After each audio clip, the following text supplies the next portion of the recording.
This episode of Rookie Hunter is brought to you by the Wild Sheep Foundation. Become a member, join the Lesson 1 Club, and attend their annual convention, Sheep Show, Reno, Nevada in 2020. For more information, go to wildsheepfoundation.org.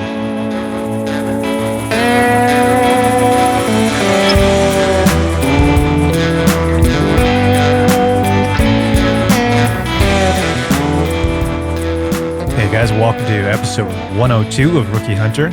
Today we got a bit of a special episode. This one, you get a break from me. Kelly took the recorder with him back to the Kootenays, the Kootenay region of British Columbia is actually where him and I both grew up. And he went for a turkey hunt with his father-in-law, Randy Workman. You've heard him on the show before. And also took out his old man, Wayne Molnar, for the hunt too. And I don't think Wayne realizes this, but a new hunter was born on that trip. And I'm pretty excited about that. With Sitka Gear as a new supporter, I'm going to tell you about a very basic piece of clothing that I think all of you should have. It's the Core Silk Wake Boxer. And you might not think about boxers as being that important, but these ones are designed to keep you dry and comfortable. And if you got a couple of pairs of these along with you, I think you're going to do just fine. You want to keep things dry and comfortable down there. I don't think I need to say much more than that, but if you want to check out some of the other stuff that Kelly and I are wearing from Sitka Gear, you can head over to our website. Dates have been set for the Sheep Show in 2020. That's going to be January 16th to 18th, so mark that in your calendar. You can also become a member and find out more about the Sheep Show by going to wildsheepfoundation.org. Hope you guys will join us and become members. Also head over and check out North Arm Knives, our longtime knife supporter. NorthArmKnives.com. Kelly's been doing some gear reviews. You can find those up on our website, RookieHunter.com. Click on the gear tab. Also, I want to let you know about something cool that I've been involved in for quite a while now, and that's One Campfire. They've officially launched the website, and you can see a couple of the films we work on. There's going to be a podcast coming up. Lots of good things. Go to onecampfire.com. That's the number one, and campfire.com. To check out all that stuff. We'll put up some links on our website, plus a link to the latest video that we did up in the Yukon. I hope to have Jesse and Tash on the podcast at some point from Filter Studios to talk about that trip, because there's a lot of good stories behind the scenes that obviously don't make it into the film, and it'd be fun to talk about that. So hopefully we'll get them on a future episode. I'm sure we'll be meeting up soon. Anyways, let's get into this episode. Sit back, relax, crack a cold beer, and enjoy this special turkey hunting episode of Rookie Hunter.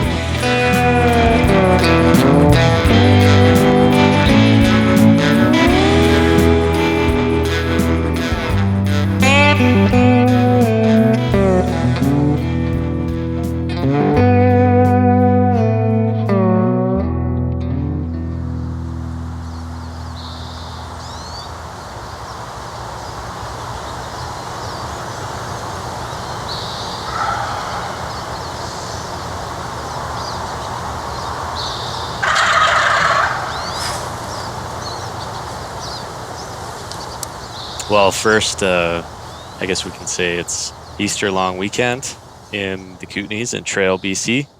And I'm here with Randy. And can you describe where we're at? Well, we're pretty much sitting in my basement at the moment, but planning on going on a turkey hunt in the morning. Yeah, we're sitting in your basement, and I'm looking around, and you got a few nice animals sitting around here. You got a big black bear and a couple mule deer, some goats, monster whitetail. Yeah, a few years of accumulation. Yeah. Hunting-wise and stuff like that, yeah. Yeah. Caribou. All good stories. Just yesterday I was 25, but had to change that to 35 because the kids are all over 30 now. Yeah. But actually it'll be a old age pension time come July here. I can't believe it. Yeah. But lots of good memories, for sure. Yeah, this mule deer is impressive. What's the story behind that guy? That was an East Kootenay mule deer in the Flathead Valley. Years ago, a partner and mine had drove up into the valley, and there was a cut, and it was actually the Alberta border, and we were looking for some sheep. It started snowing hard, and so we just slept in the back of my canopy that night, threw a bunch of stuff on the ground, tarped it, and woke up in the morning to a foot of fresh snow and a herd of mule deer coming down the mountain. So we put a little stock on them, and I ended up making this one fall down. Nice. Yeah, it was a beautiful morning. Didn't see any sheep, mind you, but Yeah. I'm happy to take this nice muley. Yeah, big 4-point. Those are big tines too. Yeah, it's not real heavy, but Hmm. fairly even and long tine to scored fairly well. Yeah, So tomorrow we're going turkey hunting, that's the plan. which you've done a lot of. This will be my second turkey hunt. The first one I came back and we did that together, and that one didn't work out. But this one, we're hoping for a different outcome. But we'll go out there and see what happens, anyways. Yeah, for sure. Been scouting around for a few days here and found an area. I know there's 6 toms in the area. I found them. It was pretty wet and rainy, and they weren't too talkative at all. But I ended up kind of basically walking into them and spooked them because they're pretty smart bird. They can spot you just as well as you can spot them, eyesight wise. But at least I kind of zeroed in on them and got the area and figured out where they're roosting is a Right. big thing. So if you can get there and get set up fairly early, and they'll come down out of the trees, and hopefully we can entice one to come in and look at our decoys. Yeah. That was the first thing I noticed is when we decided we were going, you were out there a few days in advance already looking, right? So scouting seems to be a big advantage for anything, I guess. Yeah, more it's, effort you put in. It's like anything else. You have areas where you've been before and you check those out. And I've taken a few turkeys out of the same area.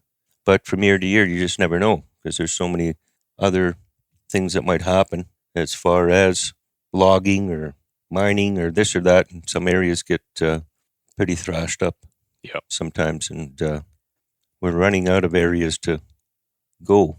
Right. Lots of places. But anyway, yeah, there's a few birds still around there, and hopefully we can hook up with one of those toms. Yep.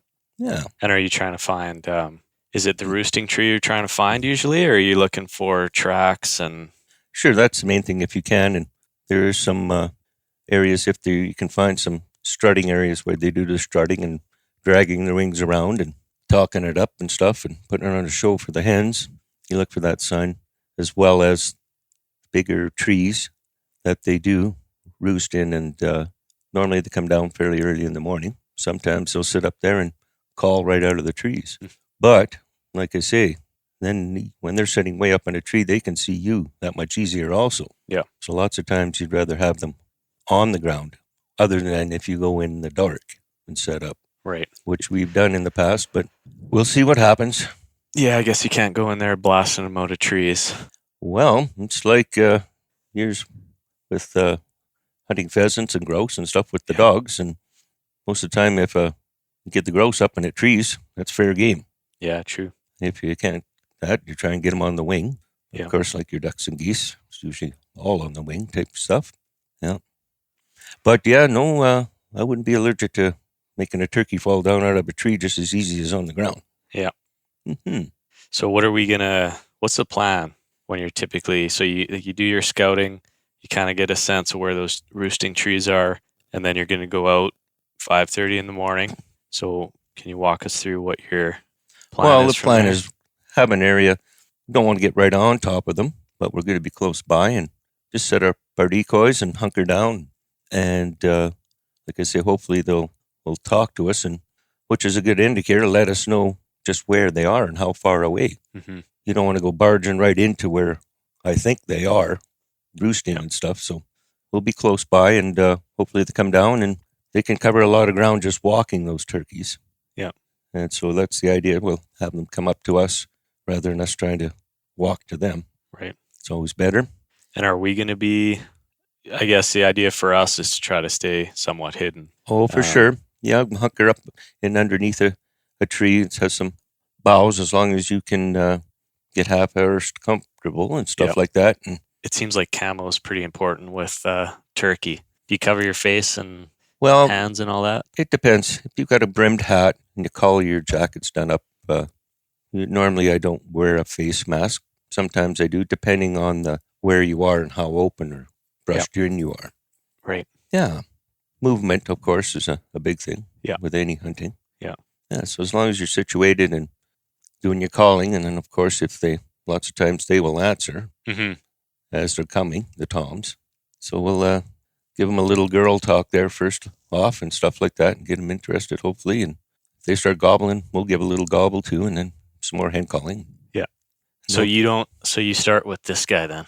Sure. Little hen call. This is, what kind of box is this? It's a night and hail. Just those? Yes. And then depending on how excited the hen gets and stuff like that, there's different variations for sure. Everything from low to high, different pitches, and stuff like that. And of course, in some of the jakes and the bigger bearded turkeys, the gobblers get going there, and sometimes it's a lot of fun. So you're not using the gobble until you hear them gobble? Well, it's more response? Lots of times when I'm trying to locate the turkeys in different areas, that's what I use is just keep walking, taking your time, and gobble every once in a while. And normally they'll let you know, even if they're not going to come to you at that point. They'll let you know where they are, so you have an idea. Nice. And that's this dude? Yeah, exactly. This thing, I don't know. How do you even explain this? What is there a name for it? Well, it's a two-way. It's just a little two-way call. It's not a big tom. It's like a medium-sized tom. Right. You just got to read in it around. Yes. Yeah. Sometimes they call it two-way because you can push. Oh yeah. And I just like to rattle it. Yeah. Sounds like a winner. Well, it gets their attention, and it's like any other animal, bugling elk and stuff. No two sound exactly the same. In some sounds you hear, you think it's just a little spiker or 3-point, and it turns out to be a 6-point. And some of the bugles aren't the traditional what you think they're going to sound like. So yeah. Same with turkeys. A lot of them sound the same. Some of them have different language. Yeah. But basically they sound the same. We've heard multiple people say hunting turkeys like hunting elk. Pretty similar. Different sized animal, but I think that's kind of the cool thing about it is you get to call them in, and it seems a little more tactical. Right. Yeah. And you got decoys and stuff. So will we be setting up decoys? Yeah, I just got a few decoys and a few hens and a big tom. Set those up in kind of strategic and a little plot there, and gives the other tom something to look at. So he's going to start strutting his stuff. And are you setting that up at a certain angle? Like, do you want the turkeys to be coming at you, or do you want them to be coming across? Does it matter? Well, it's like waiting for a shot if you're archery hunting or rifle hunting. Yeah. You'd prefer, one angle or another for a good kill shot and stuff like that. But where we're going tomorrow, there's a couple of little skid trails from either side up on the hill, and then a little flat in the trees there. And so we're expecting them to come from the roosting side down below us and come up to us. So we'll be facing in that direction. And like I say, we've got a little flat in there. I gotcha. And different approaches. So if they want to make some time, they'll come up these little skid trails. Yeah. They'll walk up a road like nothing. Nice. Yeah. Depending on where they are, they'll walk up through the trees in the bush as well, quite easily. That's the plan anyway. Hopefully they're talking a little bit. Sometimes they come in quiet, though. That's what happened last time. Actually, we didn't do much decoy or calling last time. It was more exploratory. Basically, it's exploratory. Yeah, that's right. Trying to find them. And then we found some and called them in. So it seemed like they were on their way. But that was the end of the day, and I don't think we have much time left. So yeah, we'll see what happens this time. Yeah, that's half the fun sometimes is finding different areas and finding where they are. Yeah. Once you do, then you can kind of put a plan together. And we got hit with a big rainstorm last night, so I'm kind of hoping that maybe that stirred things up a bit. You never know. Little change in weather because it's supposed to get sunny now. Yeah, those birds are pretty hardy. They're definitely not allergic to any rain. Yeah. But that gets everybody's attention when you get a big crash banger and that heavy hail and rain for a few hours like that. That was not exactly good weather to be walking around in, so they wouldn't want to be out in that either, though. Right, they'd be up in the tree. But if it's a little light rain or something, that doesn't bother them at all. Nice. Yeah, but I'd rather have it dry when we're sitting down out in the bush there and stuff. So Yep. It seems odd that, you'd be hiking around and potentially there's those big turkeys up in those trees. You wouldn't even know. Those are pretty big birds. well, you can get up to 20+ pounds, those Yeah. turkeys, and like I say, they're very hardy, and up in a tree they got the advantage on you as far as seeing too. Also, Yeah, exactly. yeah. So you have any cool turkey hunting stories that Well, there's a few. Partner and myself, one year, and had found some turkeys and went in the dark, set our decoys up, and sat there calling. And it was actually just off. There was a little Y in this skid trail, and we went down below, and it was kind of sandy down there and grassy. And we'd set up, but then we'd sat there for about an hour. We had some that were still roosting, actually, and they were talking to us, but they weren't coming out or coming down. They were still a good 100 yards from us, but we could see a couple of them up in the trees above us. Yeah. But a vehicle came along, parked, and this guy got out and loaded his gun and started putting a stock on our decoys. So wait a minute, what the heck? he didn't have binos? I don't know. We couldn't tell if he was looking at us with binoculars or not. He was still quite a ways away, but then it was quite obvious he was sneaking along the tree line, coming to hunt our decoys. So when he got about 70 yards away, partner just kind of leaned out and waved his arm so we could see that there was someone there, and kind of surprised him. Pretty sure he felt a little embarrassed. He turned tail and headed back to his vehicle pretty quick. That's embarrassing. Yeah. Yeah. Pretty still turkeys. Yeah. And then other stories where we've sat for 2 hours, as long as they're still talking. Yeah. But then it'll all happen in 1 minute. One will fly right down beside your decoys and start strutting around, and thank you very much. How far are you setting the decoys from yourself? Like Probably 30 yards, 30? 25 to 30 yards, and lots of times depending on where you think the turkeys may come from. And that's kind of that shot range you're looking for Mhm. with shotgun? Yes, you don't want to have too long of a shot, and Yeah. as long as you pattern your gun and you know about where you're going to be pulling on that turkey's head when you Yeah. squeeze off and stuff. I've heard when you pattern and you get those turkey targets with like the head on them, you want 20 pellets to be in the zone. Yep, more pellets on the, and then of course, obviously you should be shooting a full choke if Yeah. you can, and Yeah. appropriate shot. But yeah, I always target the head area. Yeah. Yeah, I put just the factory choke in mine, the full, and then I got some turkey shot, and I noticed at 25 yards there was more than 20 pellets. And then when I moved back to 35, I counted about 13 Right. in the head. So I could definitely see moving back another 10 yards from there, and it starts to get pretty spread out, at least with my setup. Right. Which I could probably work to get a little better if I bought aftermarket chokes and all that kind of stuff. But it seems like 35 yards is already pretty far for a Yes, turkey. and depending on the gun and the shell itself. But Yeah. better let them come that extra 5 or 10 yards than Yeah. just having too far away, and then you end up losing the bird. So Yeah, and that seems the fun of it, is letting them come in. oh, for sure. How about archery? Do you archery hunt turkeys much, or? We did try, but those things seem to get skinnier when you're shooting Yep. archery. Yeah. They're strutting around there, and you got to make a good shot because their bodies are narrower than a domestic turkey, that's for sure. Right. And yeah, you have to have a good sense of the anatomy Mhm. behind the feathers because they get pretty poofy.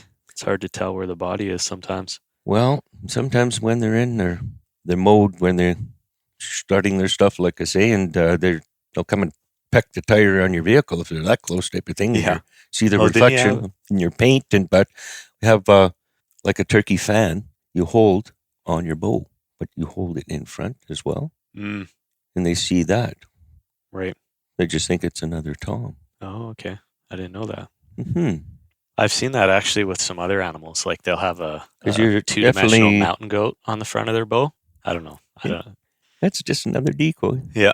Yeah, for sure. Well, yeah, I guess we'll see what happens tomorrow. I think as the sun comes, the weather's getting a little warmer too. I think it's supposed to be 21 degrees. Well, that'll be the warmest day in a while here for sure. And clear, so as long as we don't get any rain, more rain today, a little wind, it'll dry things out. Cool. We will try and go and get A for effort there tomorrow. See what happens. Yeah, sounds good. We'll be up to the turkey gods. Yeah, and we'll practice a little bit with these guys. Yeah, Norris is already wondering what we're doing here. His ears perk up pretty fast when he hears that. Yeah, I'm not sure if he's actually heard any turkeys yet, has he? No. No. And I can't imagine you can, I guess guys don't hunt turkeys with their dogs nearby. Well, vision-wise, you get pegged pretty fast, I think. Well, it's like I say, it's like a grouse, any ground bird. The dogs will smell them out and tree them for you or flush them anyway, which will let you know where they are too. Yeah, true. If they're not talking and stuff. For sure. Well, I think we'll call it for now. We'll touch base again. We'll bring the podcast equipment out to the field too. Maybe we can catch some sounds of us calling in some turkeys and maybe a shot. Yeah, hopefully. Yeah, that would be good. A real turkey as compared to our calls. Yeah, exactly. Mix those up and then maybe make one fall down. Yeah, sounds good. All right, we'll check in tomorrow. For sure, Kelvin. Cheers. That one was coming though. That's why I was going to go down here. Here, I just heard another one down here. Yeah. Did you hear that one gobble over there? Just in the last couple of minutes? We heard one over here. Yeah. So. They kind of just moved right past us, eh? I heard one down there to begin with, and then the one here. There was two. And this one here was coming. Yeah. Do you think they're looping around us? Well, they can come through this like nothing if they want. But that's what I thought. Maybe he was coming in and going to come like right behind me. Yeah. So that's why I went behind the big rock. Thought I'd call him down through here. But they quieted it down. Maybe that confused them a bit. And they're just trying to figure it out now. I don't know. Maybe I should just go sit where I was and just stay there. We'll see what happens. Like I say, at least they started talking a little bit. Let us know they're around. Yeah. They're definitely answering back. So it's Easter Monday. Just had breakfast, and we were thinking about our turkey hunt yesterday, which was a lot of fun. Thoughts? Well, thoughts were, I think we're in the right place. We had some action and had some turkeys talking back to us and coming in, but they just wouldn't commit and come into our decoys there. So we could maybe put a little lead up their ass there. But yeah. Yeah, we found a good spot. It was kind of like two trails were coming up onto this little rise. And then we were kind of set up in different areas. Yeah, we had some good cover there. And, yeah. And then you had your both calls, and I had both calls. We didn't get a lot of action there for the first hour. Like it no was very sounds. quiet for the first hour, and then all of a sudden they started talking and let us know they were around. Other than that one that did come up and take a look there, you said you seen its head and its neck, and it took a quick look, but then walked away somewhere. And I feel like I almost imagined it, but I swear I saw this turkey head pop up, this neck, pop up behind the rocks, and he was kind of just moving around, having a look, and then I never saw him again. And that was within the first 15 minutes. Right. And then we went another 45 probably with no calls. And then all of a sudden they started talking back. And that was cool. Yeah, that was cool. When they started, we had one below us and one over to our right-hand side, two different toms going there. And one on the right was coming. Yeah, the right one was coming in, definitely. Yeah. But they did that to us for the rest of the morning, the boogers. And until I got antsy and went to try and chase one of those guys. That doesn't work very well when it's that thick in there in spots, and they can peg you pretty quickly. Yeah. Well, I noticed because you were a little ways above us, maybe, 20 yards or so, and you were calling, and these turkeys sounded like they were going up and around us. And I think that's why you dropped down and started calling below to try to get them to come back, right? Well, I wanted to bring them in front of you guys. Mm-hmm. Or so. I didn't want them to come to me because I wanted you to shoot. Yeah. Yeah. And I was just, but I was thinking in the original setup from the trees down below us, the big trees, lots of times they roost down there. Right. And so if they come out of the roost and they would be coming up to us, Right. to our decoys, to you guys first. But then when that one started coming behind us on the right, Yeah. that's why I went down below. Yeah, and then you took off and went for a walk, and we kept calling there for another hour or more. And then all of a sudden we heard turkeys to the left, and they were getting closer and closer and closer. And every time I rattled the gobbler, they would answer back right away. Like I wouldn't even be able to finish, and they were on it.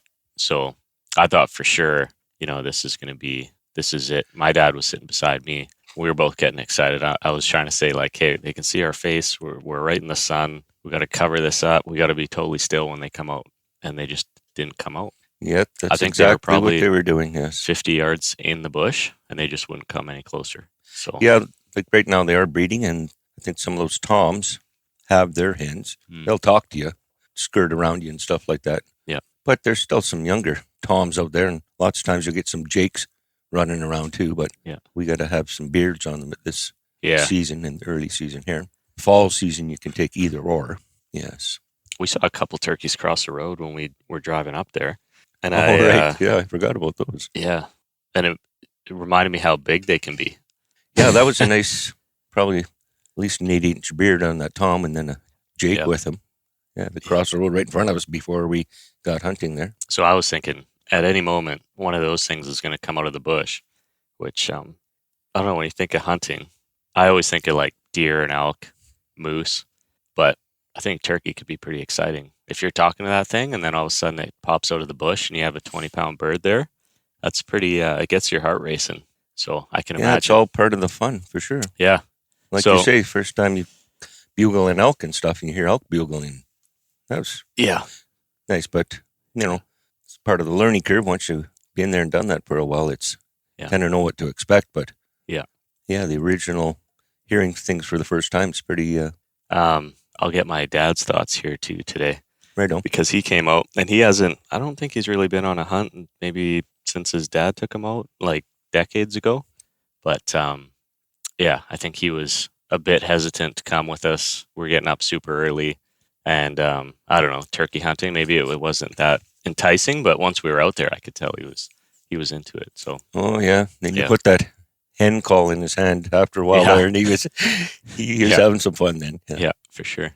Yeah, well, I guess that's a couple hunts where we got about as close as you can get. Right. So I feel like the third one is going to be the lucky number 3. Yeah, for So- sure. Yeah, lots of fun. And We got a couple spots figured. I think turkeys in BC, it's only a month, right? we have 2 weeks at the beginning and then a couple of weeks or a little longer in the fall season. And then I think there's some new LEHs that you can apply for, but they're winter birds, which I Oh. don't know if they're good eaters or not, but it's a good way to go turkey hunting over the Christmas break, I guess, if you get pulled. Yeah, I don't know. Haven't Yeah. actually looked into that or heard about it yet. So, Yeah, I think it just started last year. okay. I don't know. Well, I guess we'll see what happens. Maybe this fall we'll make another trip down and try for number 3. Yeah, well, get a couple of other areas pegged down, and some of these kind of rural people who they're complaining they have too many in their property and Right. stuff. If you can, befriend some of those people, it's Yeah, there's a Right. lot of private might be like opportunity. shooting fish in a barrel, but Yeah. if they're just hanging around their property all the time, Yeah. set up and stuff like that, Yeah. thin the herd a little bit, because they do a lot of damage to people's gardens and stuff like that. And it's all good food. I still want to try one.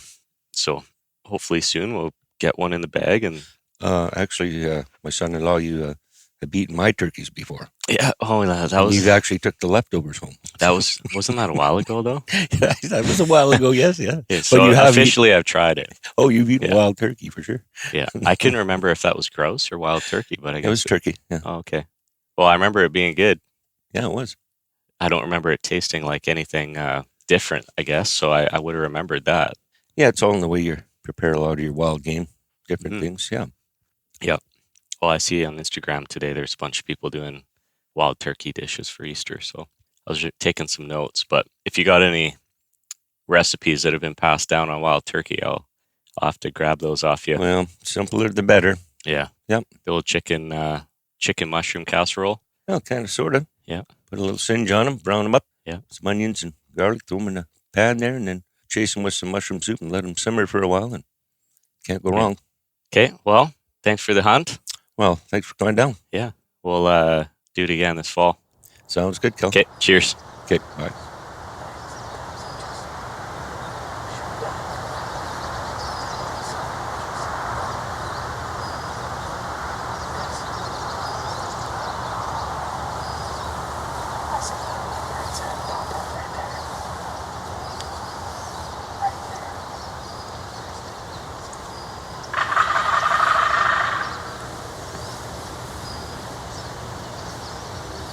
So we did the turkey hunt yesterday.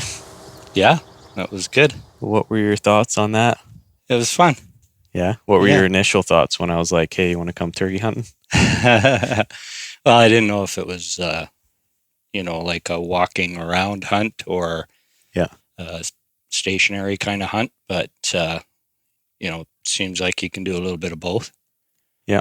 So, yeah, you kind of walk for a while, find a spot that looks good, get yourself set up there with some decoys and a nice place to stay out of sight a little bit and wait around, do some calling. That was kind of neat. Yeah. Just trying to bring them in and whatnot. It was kind of neat. And then, it seems like if one guy wants to go around, do a little scouting or something, you maybe find another spot and set up again and try all over again sort of thing. But yeah, it was just, it's funny that you see so many turkeys around when you're not hunting, and then when you're hunting, they're not around. So it's kind of funny. That's common thread with all the animals, it seems like. Yeah. I can find a deer a day in town, but as soon as you try to hunt them, they know. Yeah, for sure. Or if you're hiking, they know you're just hiking, but as soon as you put a gun in your hands, you can't, they seem to know that you're out there for them. I think they sense that you're sneaking. Yeah, no doubt. But- yeah. And they're not, they're probably not as stupid as you think they are. Yeah. But that's what I find most hunting is just going outside. And I mean, 90% of the time you don't come home with anything, but it's fun to interact with everything. Actually, you had a squirrel jump over like 2 feet in front of you. Yeah. And then we had geese and a bunch of other birds. Yeah, exactly. Yeah. Yeah, I was going to try to, with your fancy camera there, try to get a nice picture of that little squirrel there, but he wouldn't stay still long enough. Yeah. And then there was, 2 or 3 times there was woodpeckers above us and whatnot. So yeah, it's just nice being out there for sure. I actually got a lot of good audio on this thing. And I forgot there was a level for that microphone. Yeah.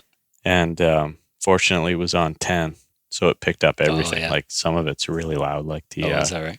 hen calls that you were doing. Yeah. Are pretty loud, but you could hear the turkeys gobbling back at us. And there's about 15 minutes there where we were just going back and forth. Yeah. With the turkeys. So that was cool. Yeah.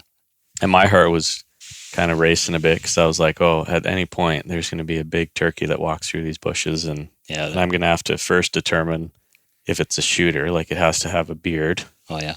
And then, I mean, they could come in all like strutty, or they could be skinny. And if they're strutting, it's kind of seems like it might be a little tougher to get the right shot because they kind of suck their heads back. Oh yeah. So all these things are kind of going through your mind on like what it's going to look like and where they're going to come. Yeah. And hopefully you can get a good shot off, because if you miss, that's like the worst thing ever. Yeah. So then you start thinking about all that. But yeah, they didn't end up. That's what Randy and I were talking about too. They just didn't want to come that extra 50 yards. Well, I was looking at some videos after when we got home, and there was one guy talking that's fairly common. They get to, like 75, 80 yards, and then they just hold up. Yeah. And he says from there, it's a lot tougher to bring them into shooting range. But he had a couple of theories there on just the calling. Once they call, then you don't call back for a while. And then if they call again, then you just go with the hen call. And they kind of like, why aren't you talking to me? And they get curious and they start coming closer. Right. Maybe they thought we were the curious ones and we were going to come closer. Yeah, exactly. That's kind of what he was saying. That kind of reversed the roles. Yeah. And where they're kind of like hunting you more than you're hunting them. Yeah. But Yeah, the power of YouTube. yeah, I'll probably do the same thing when I get home. yeah, Let's go on there and watch videos and then see what we were doing. Randy gave me those 2 calls, the hen is that right? call and the gobbler. Oh yeah. The gobbler was kind of hard because you have to like whip it around. Mm-hmm. But I don't know, kind of hurts your wrist after a while. I think I was doing it too fast, but Yeah. Well, I think you were doing it like east-west. Yeah. As opposed to north-south. I'm just wondering if, going one direction is easier than the other direction or not. But yeah, you're right. Just the speed of moving the thing. Yeah. You kind of want to. I was trying to get some volume out of it. Yeah. And then that, I think, that isn't productive. It just makes it fast. And you kind of want to get about the same tempo as their gobble. Yeah. Right. Exactly. But Randy's seemed to be a lot louder than yours. Yeah. Well, that's what I mean. I was trying to get it loud too, but ended up just making it faster and sound weird. Yeah. So maybe as they got closer, they thought, that gobble sounds a little off to me. Yeah. I wonder how loud it has to be. Like, how far away are you going to be able to draw them in? How good is their hearing or whatever, right? Yeah. I'd have to experiment a little bit. Yeah. Well, I have it, so we could go down the block a ways. Yeah, really. End up calling all the turkeys into your yard. Yeah, we could go right across the road down the bank, probably 50 feet. Yeah. And actually, I haven't seen them that much lately for some reason. But could probably call one into the box of the truck. Yeah, actually, we should try that. Just go out by Beaver Falls. Yeah, there's always turkeys crossing the highway there. They actually have a turkey crossing sign there now. Yeah, I guess you could practice. Yeah, although you don't want them chasing you down the street either. Yeah, that's for sure. You have to have the truck ready to go. Yeah. No, I thought it was fun. Like you say, it's just nice getting up early and getting out there, and it's kind of a different location that we were at. Yeah. It was kind of neat. And then, of course, when we're coming back, they're going, "Oh yeah, there was a dozen of them walking up the road here," and But it was fun. So, well, yeah, and it would have been a whole different story too. We got a turkey on the ground and kind of did the full circle. Yeah. And then we would have had to clean it and all that. Yeah. I watched a video on that too. It doesn't seem too tough. Yeah. Yeah. They're all kind of... And it's depending on what you want. If you're just taking the breast meat or whatever, and I guess that's what most people do. Yeah. But... yeah, it seems like if you want to have the fun and go out and you want to get an animal for food, and then if you want to have that fun cooking and doing all that, then you kind of have to do that middle part too. Yeah. Just like with fishing. Yeah. Even with that, it's kind of like, I don't think anyone really loves to get a big 20-pound fish, but you just do it. Yeah. And I mean, I don't know. That stuff doesn't bother me a lot at all. Like when we did the whole pig thing there. Yeah. I mean, that's a big, that was like a 300-pound pig. Exactly. 4 of them. Yeah. And we did all 4 of them. And we did all that stuff. It wasn't. So a deer's nothing compared to that. Yeah. And it seems like, cleaning the turkey, wasn't tough at all. Yeah. I'm just not, they're ugly buggers. So that's the only thing with turkeys is they're just gross looking. But it would have been nice to make some turkey cordon bleu or something like that. Yeah, for sure. Well, maybe the season's only, it's pretty short. So we'll try again in the fall. That's what I was asking Randy, how long the season was. I guess it's only a couple weeks. Yeah. Because I was thinking, when we come up to Kelowna, we could have went out and walked around a little bit too, but I guess it'll be probably done by then. Well, and it's interesting because the zones in Kelowna, they are open for turkey, but I've never seen a turkey north of like Rock Creek. Oh. Never seen one. So I don't know. That's why I wanted to come do it here because I can't do it up there. Right. But so sounds like you're into the second turkey hunt. Oh yeah. Yeah, I'd go out with you again for sure. Would you ever hunt a turkey with a rifle if you had a license? Hunting license? I probably would because, turkey hunting, you don't need a whole lot of gear. No. Right. And that's the whole thing. Get the license, buy a shotgun. it's You don't have to buy tags here. yeah, It's small game, yeah. upland. And I mean, it's not like something that's going to consume a whole pile of time, like going No. for a 2-week elk hunt or something like that, right? It's just Yeah. a kind of a day thing, and especially around here where it's abundant. Yeah. I mean, it's there.